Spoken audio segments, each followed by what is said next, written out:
이제 창세기 강의 벌써 11번째 우리 요셉의 이야기 이제 11번째 시간입니다. 우리가 이제 그 인생이라는 것을 이제 한마디로 정의할 때 여러 가지로 우리가 말할 수 있습니다. 그래서 어떤 분은 뭐 인생은 나그네 길이다라고 우리 유행가의 가사처럼 그렇게 말하시는 분들도 있고 다양한 것이 있는데, 오늘 이 말씀을 통해서 오늘 이 바로와 야곱의 대화를 통해서 우리는 이 인생이 어떤 인생인지에 대해서 한번 엿볼 수가 있습니다. 1929년생, 그리고 그 당시 1929년생인데 키가 185cm, 그리고 120kg, 굉장히 거구죠.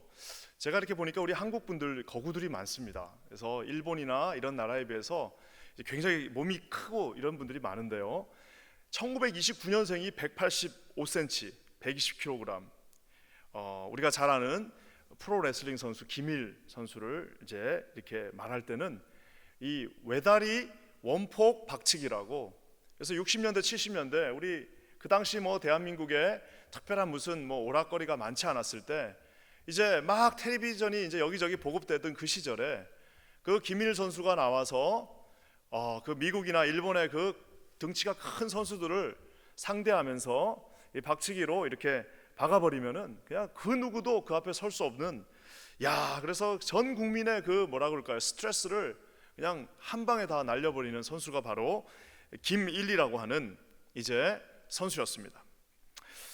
그래서 우리가 아마 조금 나이가 되신 분들은 다 그 기억이 날 겁니다. 그래서 얼마나 좋았으면은 당시 대통령이었던 박정희 대통령이 아주 전용 경기장까지 지어줬습니다. 그래가지고 그냥 얼마나 그 박치기를 할 때마다 온 국민이 마음이 그냥 시원해지고 하는 그 이제 감동이 있었는데요, 그 정말 영원할 것 같은 그 우리 국민들의 우상, 그리고 누구에게도 지지 않을 것 같은 185cm, 120kg의 그 거구도요, 결국에는 세월을 이기지 못하고 말년에는 쓸쓸하게 병상에서 이 노년을 보내고 결국에는 그 병을 이기지 못해서 이제 자신의 인생을 마감하는 것을 보았습니다. 마지막 때 이렇게 투병하게 될 때 이 기자가 질문을 했습니다. 뭐라고 질문했냐면, 선생님, 프로레슬링은 이 잘 짜여진 각본이라고 들었는데 그렇게 어떻게 그 진행하는 그 각본이라고 들었는데 그걸 어떻게 생각하십니까? 라고 한 기자가 이 말년의 김일 선수에게 질문을 하니까 이 김일 선수가 웃으시면서 하시는 말이, 인생 자체가 한편의 드라마 아니겠습니까? 어차피 인생 자체도 다 한편의 드라마고, 프로레슬링 그 사각의 링에서 뛰는 것도 다 각본 있고 없고 뭐 그 차이가 있지만 결국 드라마 아니겠습니까? 라고 하는 하나의 말이었습니다. 인생은 드라마다. 그냥 그 위에 올라가서 그 사각의 링에서 아무도 없이 결국에는 혼자서 싸워서 이기든지 쓰러지든지 아니면 끝내든지 아니면 끝을 내지 못하든지 하는 인생은 하나의 드라마다라고 하면서 그분이 그렇게 자기 프로레슬링과 인생을 비유해서 말하는 것을 보았습니다. 오늘 이 인생을 이제 130년 살았으니까 이 방송을 시청하시는 모든 분들보다 더 오래 산, 저보다는 거의 3배 이상을, 거의 3배 가까이 사신 우리 야곱이 오늘 자기의 인생에 대해서 이제 한마디로 정의하는 게 47장 9절에 나옵니다. 우리 한번 47장 9절 한번 다 같이 읽어보겠습니다. 시작. 야곱이 바로에게 아뢰되 내 나그네 길의 세월이 130년이니이다. 내 나이가 얼마 못되니 우리 조상의 나그네 길의 연조에 미치지 못하나 험악한 세월을 보내었나이다. 아마 저 말씀을 기억하시는 분들 많을 겁니다. 당신 인생이 뭐냐? 이제 바로가 묻습니다. 당신 인생은 어떤 인생이었습니까? 라고 물었더니 내 인생은 험악한 인생이었습니다. 정말 험난하고 험악한 인생이었습니다. 우리가 아는 것처럼 야곱은 험한 인생 살았습니다. 이 삼촌 라반에게 어렸을 때부터 이제 집에서 나와가지고 당시 이제 하란 땅, 즉 이제 결국 국경을 넘은 겁니다. 딴 나라에 가가지고 어린 나이에 그곳에 가서 정말 독한 사람 만났습니다. 라반이라고 하는 시대의 사기꾼과 같은, 삼촌이면 뭐합니까? 피가 섞이면 뭐합니까? 정말 사기꾼 같은 그 라반 삼촌을 만나서 정말 눈에 피눈물이 나도록 그곳에서 일했습니다. 차라리 아버지 집에 그저 그냥 장자권 그거 훔치지 않고 있었으면은 그저 엄마의 사랑도 받고 아버지의 사랑도 받으면서 그 생활 좀 편하게 살 수도 있었지만, 우리가 아는 것처럼 야곱은 어떻게 그 장자권을 뺏는 순간부터 그의 인생은 정말 험악한 인생이 되었습니다. 다시 이제 어느 정도 이제 안정이 되고 자기가 사랑하는 사람 라헬도 이제 얻고 이제 좀 부도 얻기 시작했는데, 이제 결국에는 자기가 그렇게 사랑하고 아꼈고 자기 인생의 반려자라고 생각했던 아내 라헬도 먼저 잃어버립니다. 그뿐만 아니라 그 라헬에게서 낳은 첫 아들 요셉마저도 이제 결국에는 자기의 눈앞에서 그 피눈물 나게 그 아들이 먼저 그 당시에 죽은 거였죠. 죽어버리는 그 아픔을 경험하게 됩니다. 그러니까 이 남자는 인생의 모든 그 희노애락, 특별히 그 어려움들을 다 겪은 것이라고 말할 수가 있습니다. 그렇잖아요. 그 어렸을 때부터 정말 너무너무 어렵게 일했죠. 좀 자수성가 하나 보니까 그 참 아름답고 자기의 사랑하는 아내가 먼저 세상을 떠났습니다. 자기가 제일 아끼는 아들마저, 그 12명의 아들이 있었는데 왜 해필이면 그 아들을 데려가냐 이거죠. 그 좋은 사람들이 다 있는데 왜 해필이면 그 아들을 하나님은 데려가시냐라는 그 질문과 그 고통 속에서 이 야곱은 긴 인생을 살았습니다. 자식들이 속도 썩이고 자식들이 떠나는 것도 경험하고 하나밖에 없는 또 딸도 이제는 그 고통 속에 있는 그 모습들을 보면서 이 인생 자체를 저는 험악한 인생을 살았습니다 라고 표현하고 있습니다. 그뿐만 아니라 또 한 가지 더 있는데요, 나그네 길이라고 얘기하고 있습니다. 야곱이 말 그대로 지금의 이스라엘 땅 가나안에서 시작해서 그 위에 있는 지금의 시리아 땅 정도 되는 그 하란까지 갔다가 다시 이제 가나안 땅에 잠깐 왔다가 결국에는 어디서 이제 생을 마감합니까? 애굽 땅에서 그 삶을 마감합니다.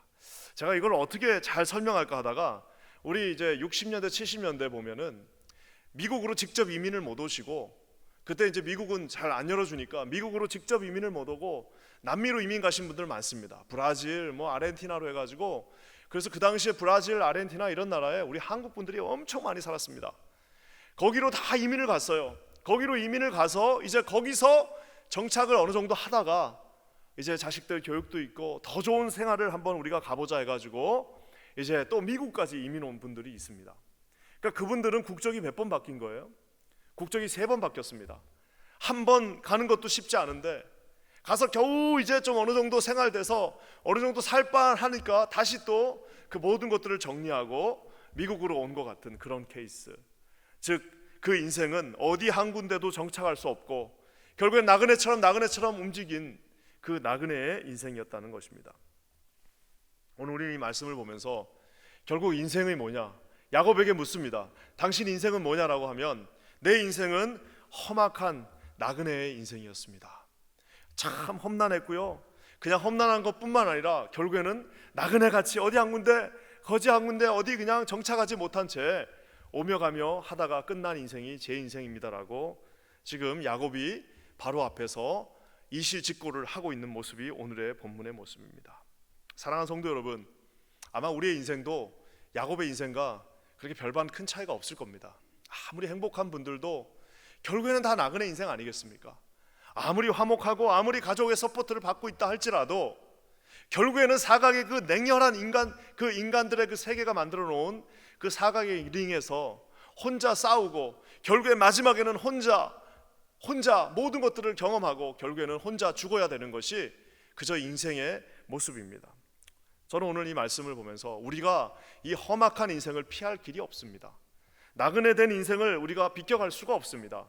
하지만 비록 험악하고 나그네된 인생이라 할지라도 우리가 이 인생을 승리의 인생, 축복된 인생으로 바꿀 수는 있습니다. 저는 오늘 그 말씀에 대해서 한번 살펴봤으면 좋겠습니다. 자, 그렇다면 이 요셉과 야곱은 어떻게 이 험난하고 이 나그네 길의 인생을 축복으로 다시 바꿨는지에 대해서 오늘 두 가지로 한번 살펴보기를 원합니다. 먼저 첫 번째는요, 참 험난한 인생이지만 결국 야곱은요 축복을 주는 인생이 되었습니다. 우리 47장 7절과 우리 10절 말씀 우리 연이어서 한번 같이 한번 읽어보겠습니다. 47장 7절과 10절입니다. 시작. 요셉이 자기 아버지 야곱을 인도하여 바로 앞에 서게 하니 야곱이 바로에게 축복하며 야곱이 바로에게 축복하고 그 앞에서 나오니라. 오늘 이 모습을 이렇게 쭉 보면요, 정말 웃긴 모습입니다. 그리고 이게 과연 역사적 사실인가? 그래서 제가 주석을 찾아보니까 아니나 다를까 신학자들이 저것은 그냥 인사한 거다.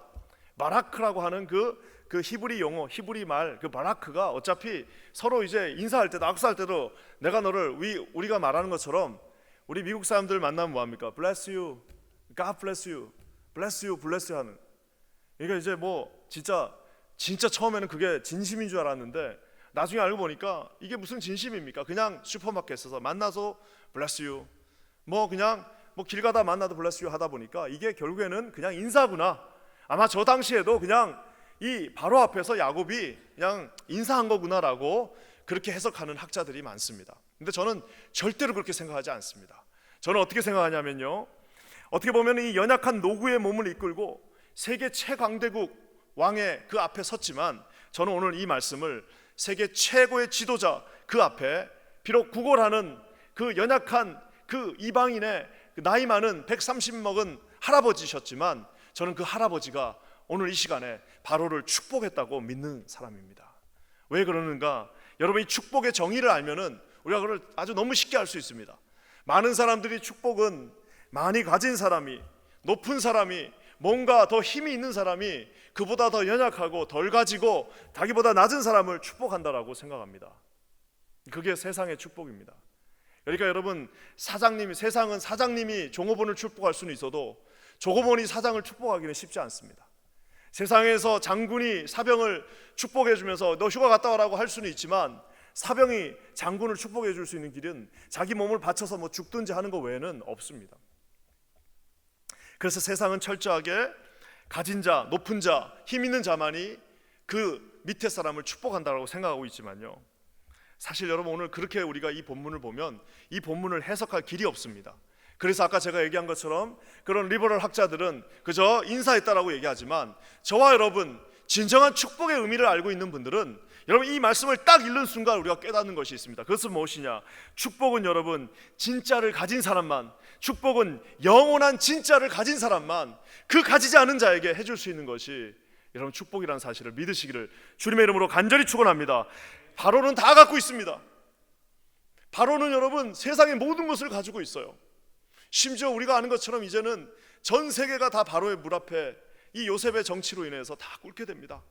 바로는 세상의 모든 것을 가지고 있고 바로는 축복을 안 받아도 됩니다. 특별히 이 130살 먹은 연약한 음식을 구걸하러 온 할아버지가 해주는 축복은 바로에게는 아무 의미가 없습니다.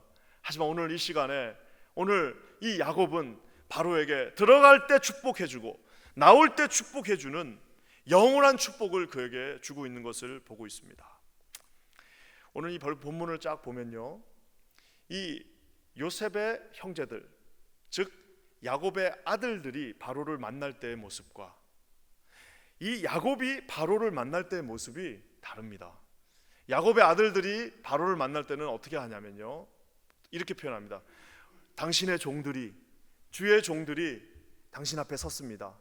그러니까 이 문장을 그냥 쭉 이렇게 보고만 있어도 그냥 그 앞에 그냥 엎드리지만 않았지 머리를 90도로 숙이고 서 있는 그 야곱의 아들들의 모습을, 요셉의 형제들의 모습을 우리가 유추해 볼 수가 있습니다. 근데 참 놀랍게도 물론 나이가 있긴 하지만 여러분 그 당시에 나이가 어디 있습니까? 5살짜리 왕도 그 왕이 딱 앞에 서면은 80 먹은 여러분 신하든 뭐든 다 무릎을 꿇고 해야 되는 그 당시 절대 군주의 왕정 속에서 오늘 이 야곱이 그를 축복해 줄 수 있었는 이유는요, 자기 자신이 그 자기가 축복을 줄 수 있는 사람이라는 것을 야곱은 알고 있었기 때문입니다. 아까도 제가 얘기한 것처럼 자신의 아들들이 다 자기를 낮춰서 주의 종이 당신 앞에 섭나이다라고 말하는 데 비해서 오늘 여러분 저 7절과 10절의 본문, 또 심지어는 여러분 47장 9절의 본문을 보면은요, 이 바로 앞에서 야곱은 9절을 한번 볼까요? 야곱이 바로에게 이르되 뭐라고 그래요? 내 나이, 주의 종의 나이가 아닙니다. 내 나이가 길의 세월이 130년입니다. 내 나이가 얼마 못 되니 우리 조상의 나그네 길에 연전히 미치지 못합니다. 그러면서 여기 이제 히브리어에 있지만 내가 험악한 세월을 보낸 나이다 라고, 사실 히브리어 말에 뭐라 그럴까요? 극존칭은 없으나 우리가 딱 보면은요, 저게 벌써 히브리어 존칭에 어떤 그 형용사가 오지 않는 것을 통해서 그냥 어떻게 보면은 좀 지금 바로 앞에서 이 야곱은 어떤 면에서는 좀 뻣뻣하게 서 있는, 불경스러울 정도로 서 있는 모습을 우리가 어느 정도 유추해서 볼 수가 있습니다. 아까 왜 그렇다고요? 여러분, 축복은 여러분 많은 것을 가진 사람이 주는 것이 아닙니다. 축복은 부자가 주는 게 아니에요. 축복은 여러분 힘 있는 사람이 주는 게 아닙니다. 축복은 하나님이 축복권을 주신 사람, 즉 하나님의 사람들이 할 수 있는 것이 바로 축복이라는 사실입니다.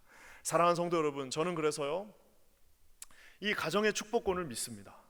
우리가 그렇게 우리 남편이 좀 제발 예수 믿어라 하는 이유가 뭐예요? 제가 그렇게 제자 훈련할 때 남자반 하는 이유가 뭡니까? 여자반 하면 더 좋을 수도 있고 뭐 더 쉬울 수도 있지만 굳이 내가 남자반을, 제가 어떻게 해서든 남자반을 제자반을 하려는 이유가 뭐예요? 여러분, 하나님께서 그 가정에 가장으로 주신 겁니다.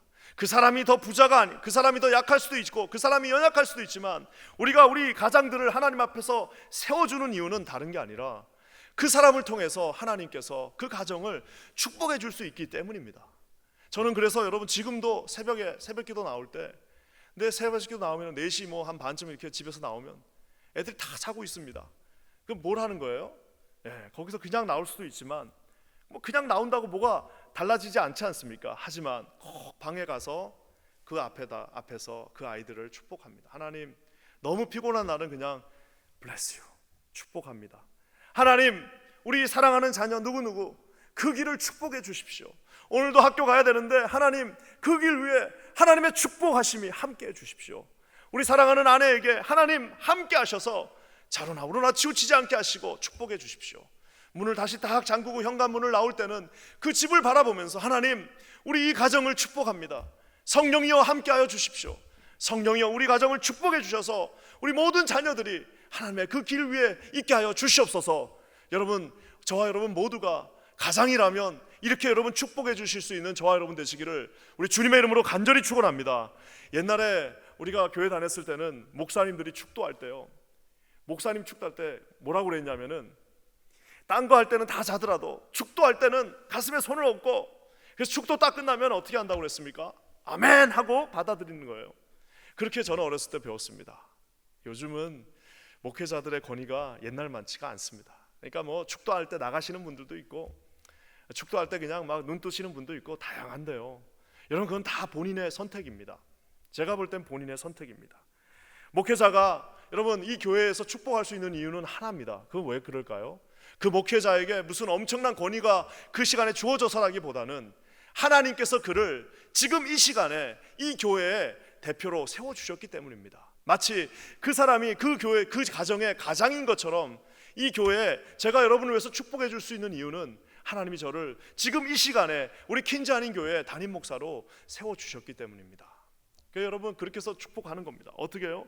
하나님, 우리 킨즈 한인 교회 모든 속해 있는 권속들에 하나님, 오늘도 그 생사를 주관하신 하나님이 함께 하시며 그들의 아버지 하나님 문을 열고 닫을 때마다 하나님이 함께 동행하시고 그 가정에 하나님의 성령의 능력이 함께 하심으로 말미암아 좌로 가나 우로 가나 앞으로 가나 뒤로 가나 하나님의 축복이 그 가정들마다 충만하게 임하게 하여 주시옵소서. 우리 비록 500여 흩어진 교회가 다 흩어져 있지만 하나님, 하나님의 손은 변함이 없으시고 하나님의 팔은 강력하시오니 이곳저곳의 모든 성도들을 붙잡아 주셔서 한 성도도 낙오하지 않게 하여 주시고 한 성도 가정도 하나님 아버지 이 고난의 시간 가운데 침륜에 빠지지 않게 하여 주시옵소서.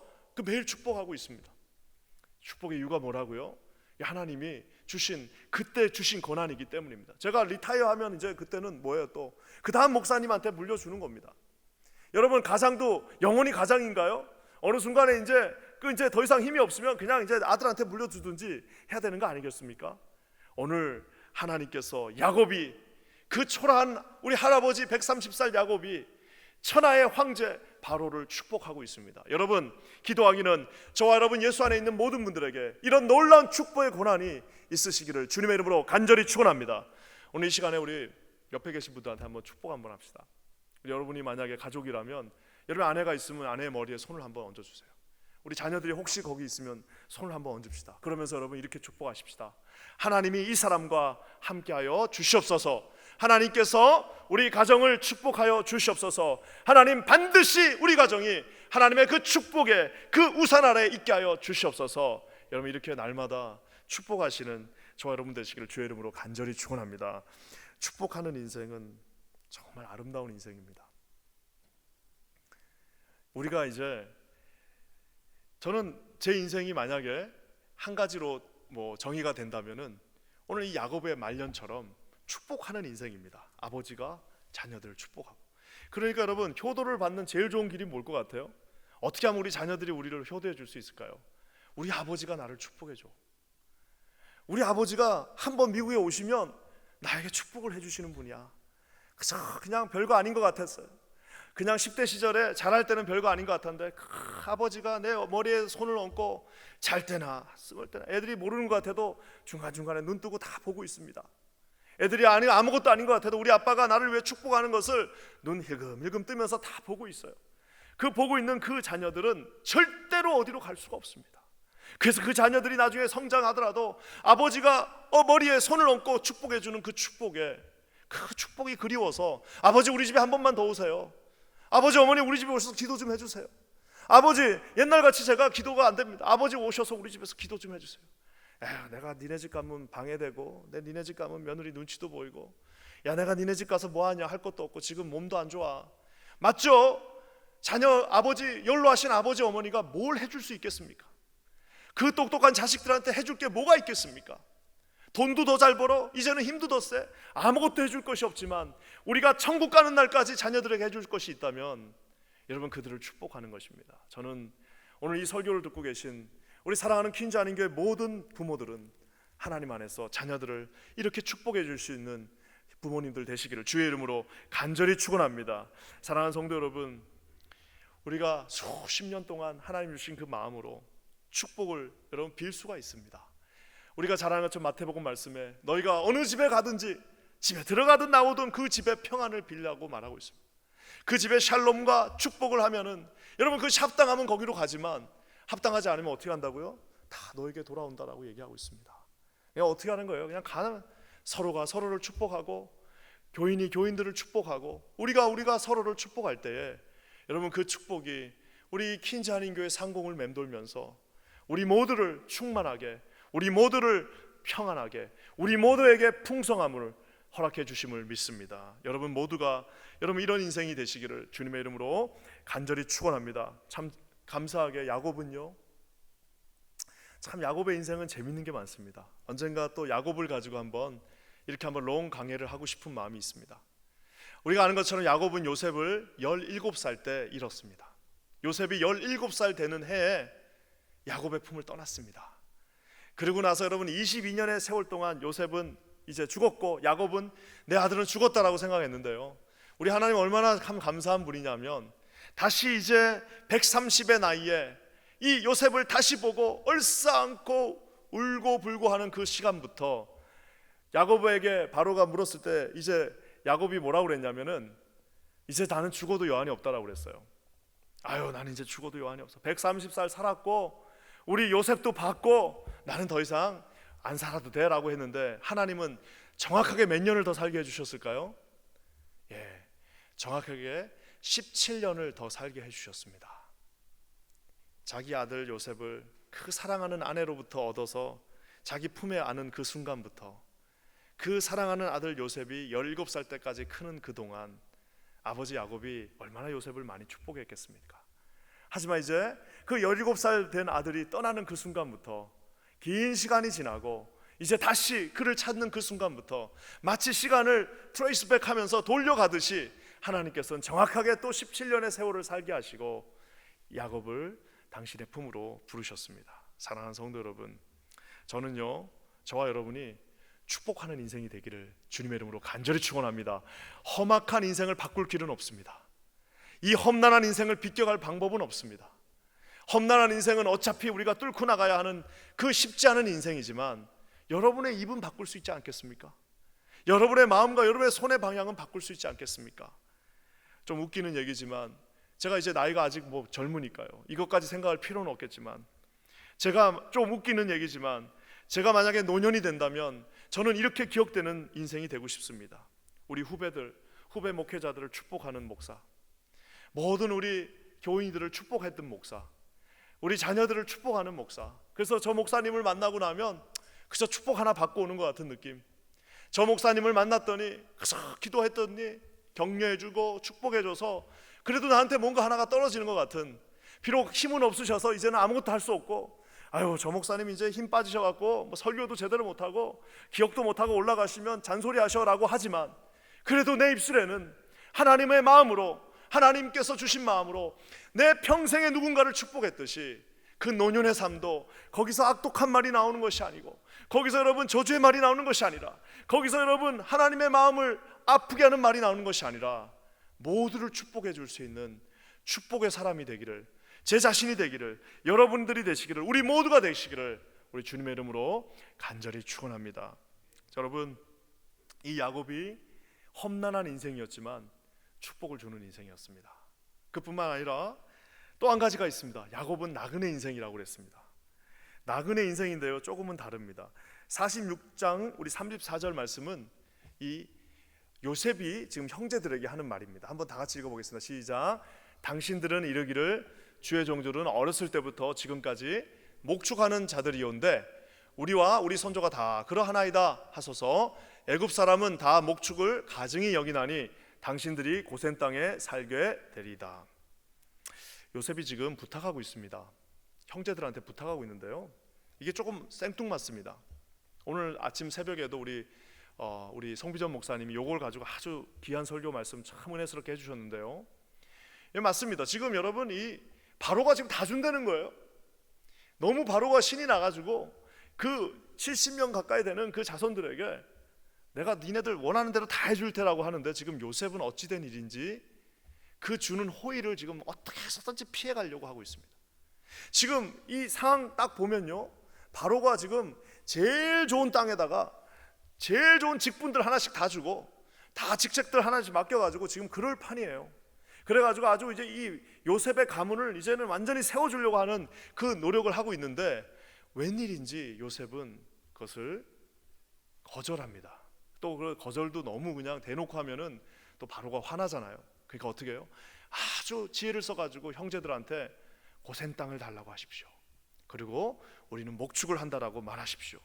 untouchable, 당시에 아주 그 뭐라 그럴까요? 그 천민들이라고 그러죠. 천민들이 하고 있던 그 목축업을 하는 사람이라고 말하는 이유. 그리고 고센 땅 저 북동쪽, 그 나일강 북동쪽에 있어갖고 수도하고는 거리가 먼 그곳을, 그 땅을 달라고 하는 이유가 도대체 뭘까요?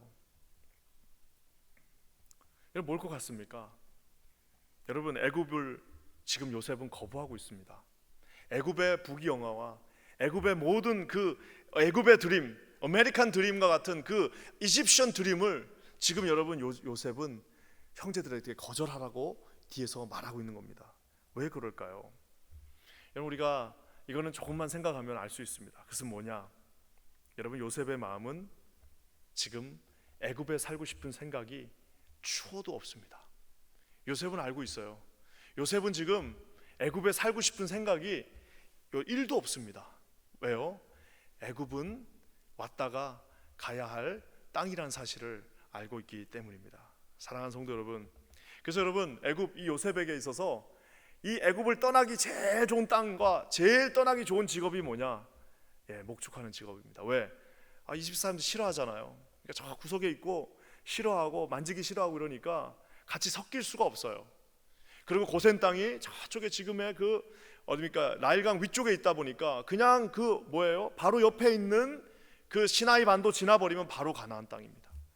그래서 나중에 출애굽할 때도 그 고센 땅에서 출발해서 쭉 내려와서 그냥 바로 옆으로 직통해서 가는 것처럼, 요셉의 마음속에는 지금 이 이집트에서 내가 영원히 산다라는 생각을 1도 하고 있지 않다라는 사실입니다. 사랑하는 성도 여러분, 우리가 이 삶을 살다 보면 어떤 분들은 이 미국 땅에서 그냥 정말 영원히 살 것 같이, 천년 만년 내가 이곳에서 살 것 같이, 내 자녀들을 위해서 열심히 하는 것은 이해가 되지만 천만 년, 백만 년을 살 것 같은 모습으로 성과 같은 집을 우리가 구하기 원하며 우리 하나님 앞에서 이곳에서 내가 영원히 산다라고 말하는 분들이 계십니다. 사랑하는 성도 여러분, 요셉은 그 모든 것을 가질 수 있었지만 요셉의 마음은 어디요? 예, 저 가나안 땅, 약속의 땅 가나안 땅, 나중에 야곱도 죽으면서 뭐라고 유언 남깁니까? 나를 저 가나안 땅에다 묻어달라고 말하잖아요. 우리가 잘 아는 것처럼 그렇게 결국에는 나중에 출애굽할 때도 요셉의 뼈들을 다 추려갖고 나가지 않습니까? 여러분, 그 이유가 뭐겠습니까? 바로 그 애굽 땅은 비록 가장 좋은 땅이지만 우리는 그곳에서 영원을 지낼 수 없다라는 사실을 요셉은 알고 있었기 때문입니다. 사랑하는 성도 여러분, 만약에 요셉이 이 가나안 땅, 약속의 땅, 천국에 대한 소망이 없었더라면 요셉이야말로 아메리칸 이 이집션 드림을 완벽하게 이룬 사람입니다. 자기 아들들 다 이집트식으로 공부시키고 이제는 다 그런 거 물 다 빼버리고 해서 완벽하게 이집트화돼서 그곳에서 부귀영화를 누릴 수 있는 사람이 바로 요셉이지만, 요셉은 일부러 저기 떨어져 있는 고센 땅에서 목축업을 하면서, 목축업을 하는 또 다른 이유는 하나님 앞에 그래도 제사 드리면서 예배 드리면서 꾸역꾸역 거기 살지만 언젠가는 우리가 이 땅을 떠나 다시 약속의 땅, 하나님이 우리에게 주신 땅, 하나님이 우리에게 영원한 본향이라고 말씀하신 그 땅으로 가겠다라고 하는 철저한 고백이 그의 삶 속에 있었다는 사실입니다. 사랑하는 성도 여러분, 저와 여러분의 시민권이 어디 있습니까? 우리 시민권이 미국에 있지 않지 않습니까? 우리의 영원한 시민권은 천국에 있다는 사실을 저와 여러분 모두가 기억하시기를 주님의 이름으로 간절히 축원합니다. 그렇기 때문에 결국 우리 인생은 나그네 길이 맞습니다. 왔다 갔다 하는 나그네 길이지만 여러분, 그냥 향방이 없는 나그네, 아메리칸 드림으로 이 미국의 그냥 저 파인론 저기 여러분 세메토리에 묻혀서 우리 인생이 끝나는 것이 아니지 않습니까? 저와 여러분의 인생은 여기서 끝이 나는 것이 아니라 주께서 허락하신 영원한 그곳 천국에 소망을 두시는 여러분, 저와 여러분 되시기를 우리 주님의 이름으로 간절히 축원합니다. 오늘 야곱은 이 인생이 험악한 인생이었습니다. 험악한 인생을 살면 당연히 험한 말이 나오잖아요. 오늘 이 시간 이후로 야곱은요, 입만 열면 축복입니다.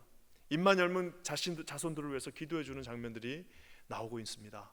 저와 여러분이 비록 험악한 인생을 살았다 할지라도, 앞으로 또 그렇게 산다 할지라도 여러분의 입술이 여러분 하나님의 주신 마음으로 축복하는 입술이 되시기를 주님의 이름으로 간절히 축원합니다.